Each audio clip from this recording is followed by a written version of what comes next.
like everyone in this room and around the country, feel grateful that they have been released and reunited with their families. It's a good day. Yeah. In the same thing, journalists should not be punished for what they do anywhere in the world. That is absolutely true, Said. But we have seen yesterday is a premeditated crime to kill a journalist for doing their job. They were right there in the front of Ismail Haniya's home just to show the destroyed home from our colleague from Al-Jazeera, Ismail Ghoul, and his cameraman Rami.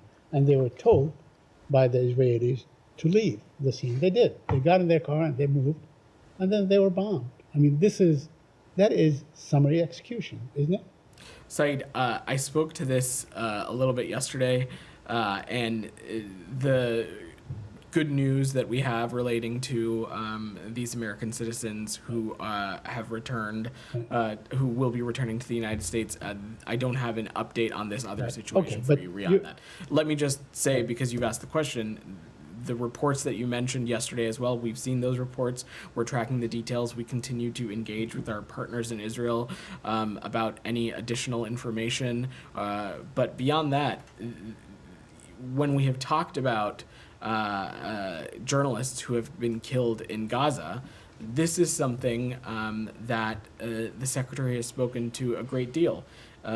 We have time and time again offered not just our condolences to Palestinian journalists killed in Gaza, but we have attempted to make clear just how vital the work of journalism has been to showcase the ongoing dire conditions in the Gaza Strip, and how key certain outlets and certain media organizations, including Al-Jazeera, have been to that line of effort. And that's something we will continue to not just say publicly, but we will raise privately with partners in the region. We'll continue to stress with our partners in Israel as well. Mm-hmm. Now, there are also dozens of Palestinian journalists who are currently detained by Israel. Overwhelmingly, they're not charged with anything. They're held under administrative detention and so on. Do you call on the Israeli government to either charge those journalists that are being held under administrative detention or let go?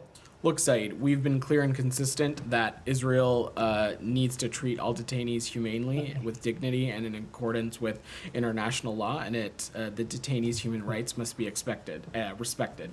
Beyond that, I'm just not, I don't have specifics as it relates to these specific cases to speak to. But certainly you urge the Israelis to release those who are not charged with anything if they don't charge them. I'm not going to speak to specific cases in the judicial system that I'm not tracking, but what I want to say again is that we've been clear and consistent that Israel must treat all detainees humanely. Okay, a couple more quick ones.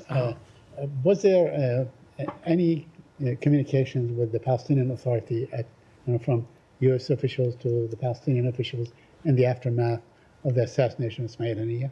I'm not aware of any specific conversations to read out. I'm happy to check if there's anything said, but I'm not aware of. Okay, and lastly, I want to just bring to your attention that an Israeli lawmaker was asked about the alleged rape of the Palestinian detainee, and he basically said, yes, it is legitimate. And as we look at the story, it is really appalling. I mean, it seems, pardon me for the graphic description that I'm about to describe, but they took a cell phone and they shoved it up his gluteus maximus all the way to the intestine, and they were calling the phone.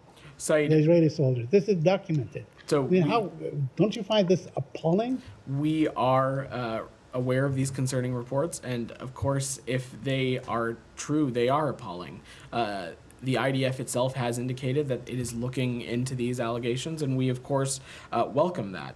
It is essential that the rule of law and due process prevail, and in democracies, no one is above the law. And so we are going to let the process play out here. But of course, these reports are incredibly concerning.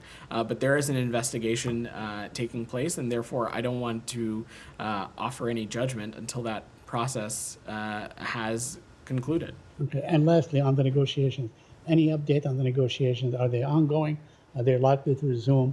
Are they frozen? As What is your assessment? I said as recently as yesterday, Saeed, Right, we yeah. continue to believe that a deal is not just urgent but also achievable. We're going to continue to remain focused on working around the clock to narrow some of the gaps. Getting this deal done to bring the hostages home, to end the violence in Gaza, is incredibly important. And for those of you that heard the secretary at his press conference in Mongolia overnight, he echoed the very same thing. Thank you. Daphne.